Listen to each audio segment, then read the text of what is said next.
In today's video, I'm going to share with you my 5 favorite core exercises to heal your diastasis recti. I help mamas to go from looking like this to looking like this, being in the best version of themselves. Now, did you know that there's no bad exercise for diastasis recti? You know how online there usually people say, don't do crunch, don't do plank, don't do sit-up, and they are bad for your diastasis, they will worsen it. The thing is that it's not the exercise itself that is bad for your diastasis or that will split it open. It's the way you perform the exercise, how you're managing your core pressure, how are you performing, executing the exercises, do you have good form, good alignments while you're doing the exercise. That is the key here. But before we get into the exercises, let's talk a little bit more about this ab separation that is causing you looking like you're still pregnant, even though you are not, and you're months or even years after postpartum. People ask when you do, right? I know that is not the best feeling. It's actually the worst feeling to have when somebody coming up to you and like giving you that look, staring at your belly. I wanted to talk about saying that core exercises is not the most important things to focus on, especially if you haven't really started anything, or even if when you have started a lot of things and you're not seeing that there's improvement, you're most likely missing the phase that is reconnecting, mind to muscles reconnection. And that is something that a lot of people are missing the points, including myself when I was trying to heal my own. I did not understand the importance of reconnecting. And what does that mean when I say reconnecting? It's really me asking you a simple question. Can you engage your core? And what is your core doing? Now, if I'm telling you and you're looking at your abdomen and you think you're drawing in your tummy, but your tummy is literally not moving in, it's not drawing inward, then you're not really connecting to the core. Even though your mind is telling you, oh, I am actually connecting with my core, I am drawing in my belly. But at the same time, let's just say the movement is there, the belly is moving inward, but is it just the upper abs gripping in? So when I'm talking about the upper abs, I'm talking about here. Is this just this part that is gripping in?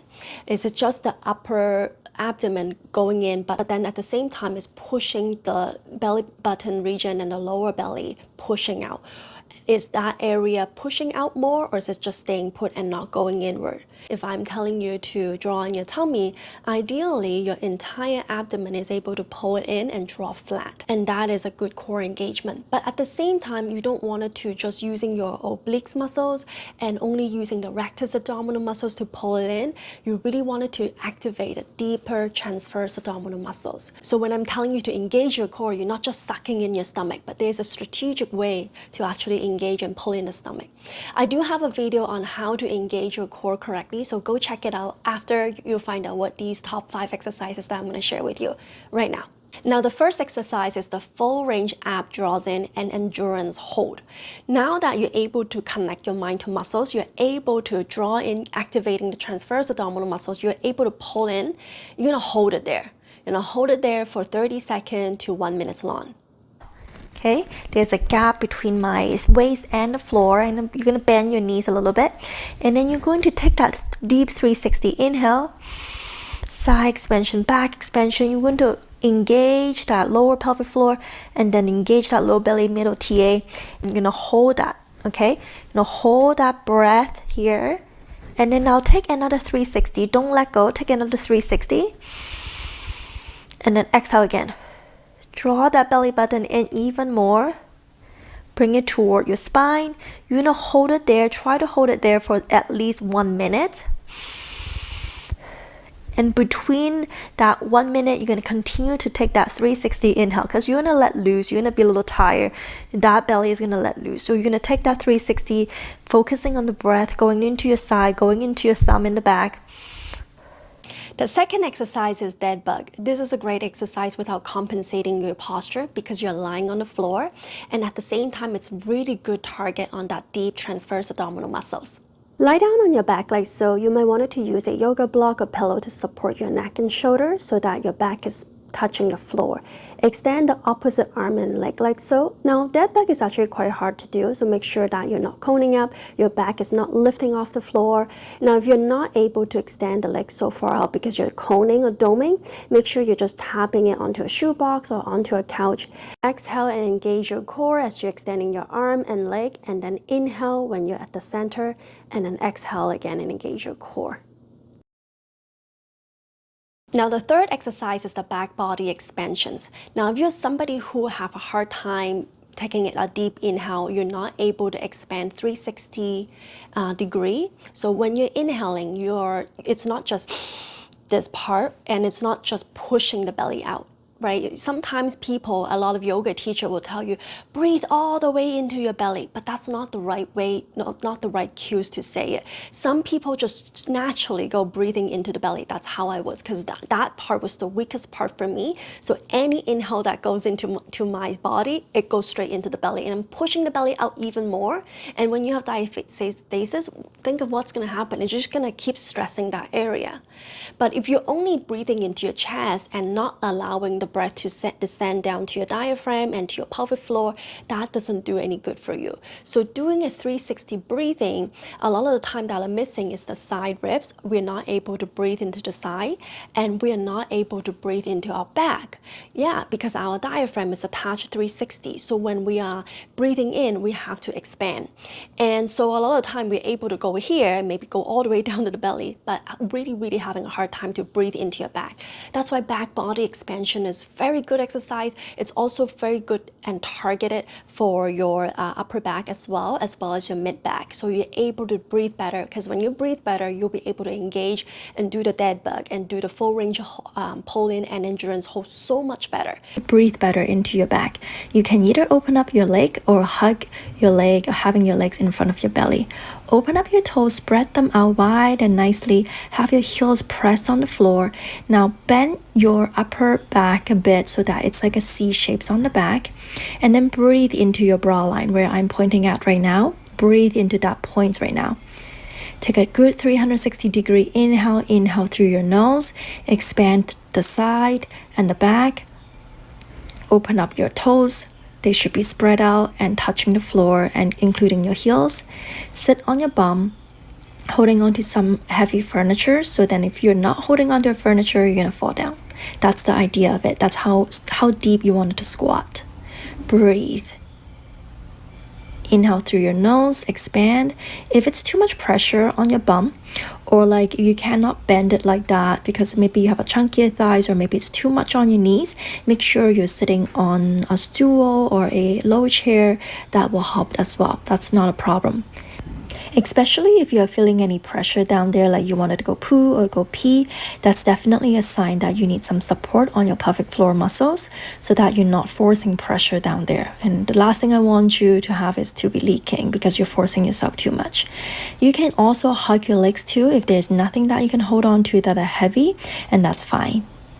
Now, the fourth exercise is the 90-90 breathing. This one will require a little bit of setup where you need to find a flat wall and also a couple pillows to bolster yourself, and a squishy ball or a squishy stuffed animal. So this is a really helpful exercise when you set it up right.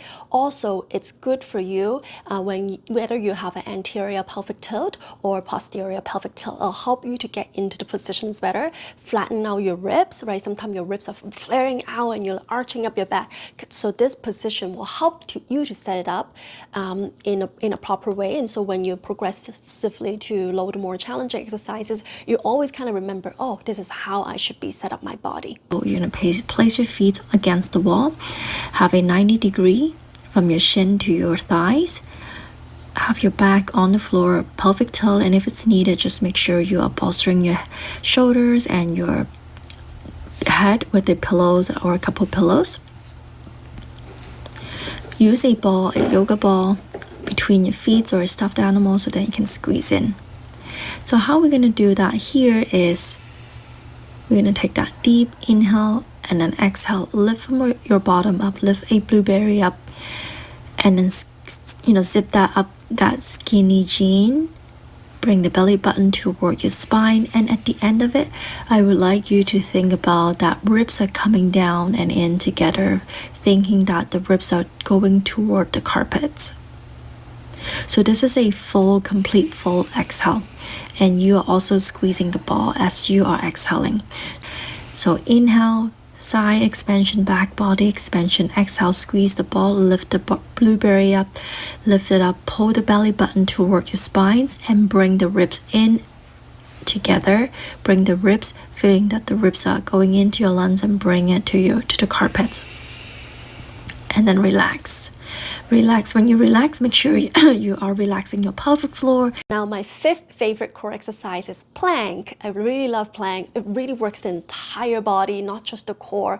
But every time I do it and I try to hold it for 1.5 minutes, my core is shaking like crazy. I love that feeling. But not only my core, my arm and my legs and everything is just burning and on fire.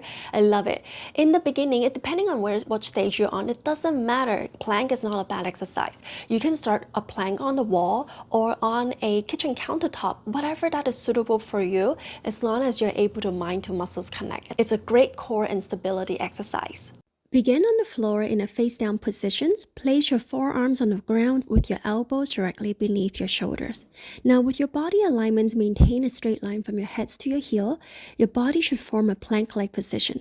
Engage your core muscles and to prevent your hips from sagging or lifting too high. With your head and neck as well, don't be a turtleneck. Keep your head long and neutral positions. Don't lift it too high and don't drop your heads neither. With your foot position, make sure that they are hip width apart. Distribute your weight evenly between your forearms and your toes, and then breathe and brace your core and engage. And there you have it, my 5 favorite core exercises. Comment down below and let me know if you have done any of these and are you doing them, or maybe you're adding one of these exercises into your routine now. Let me know how it goes for you. And again, if you haven't been able to breathe properly, knowing how to engage, I would really encourage you to look at how to engage your core correctly, because the cueing, suck in your stomach, vacuum, bend your belly button toward your spine, what does those really mean, right? You know, you hear them, YouTubers and like people always say that all the time, but what does that really mean? Because different cues work for different people. And if you know how to engage it now, I would also encourage you to look at the 360 breathing work-along videos, work-alongside me, so that you know how to breathe in and exhale, and so that will really set you up for that foundation and get you into your best shape. So I look forward to chat with you, and if you have any questions, comment down below. Let me know what you think, and if you like this channel and like this video, subscribe to my channel. I would love to make more videos for a mama like you, because I believe it's a movement that we're doing here to bridge the gap from pregnancy to postpartum women's health. You're here helping me to bring the awareness of diastasis recti, postpartum women's health education to more people around the world. So I'll talk to you soon. Bye-bye.